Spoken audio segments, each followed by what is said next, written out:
Hi friends, welcome to Prabhas கேலரியில் இன்றைக்கி நம்ம பொன்னியின் செல்வன் தான் பார்க்க போகிறோம். வாங்க ஃப்ரெண்ட்ஸ். முன்பின் தெரியாதவங்க கிட்ட நம்மளுடைய சமைக்கையை செஞ்சு காமிச்சிக்க கூடாது. நண்பர்களே, இதை கேளுங்க. நம்முடைய காரியம் காஞ்சிபுரத்தில் இருக்குது, இலங்கையிலையும் இருக்குது. ரெண்டு இடங்கள்லையும் நம்முடைய பரம விரோதிகளாக இருக்கிறாங்க. அவங்க ரெண்டு பேரை காட்டிலும் ஒரு பெரிய கொடூரமான விரோதி, உண்மையான விரோதி ஆழ்வார்க்கடியார் அப்படின்னு பொய்ப்பெயர் வச்சுக்கிட்டு இருக்கக்கூடிய திருமலையப்பன் தான்.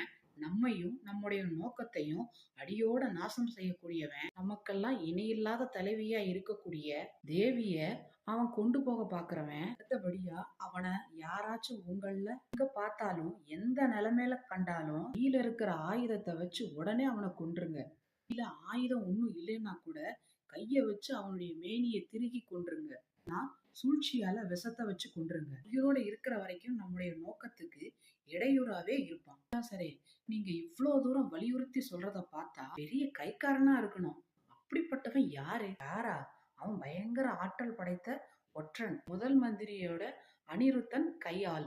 விதாசரே, அந்த முன்குடுமி வைஷ்ணவனை போல இன்னும் யாராச்சும் இருக்காங்களா? குழந்தையில ஒரு ஜோதிடன் இருக்கிறான், அவன் பேர்லயும் எனக்கு சந்தேகம் இருக்குது. ஓகே, பாய்.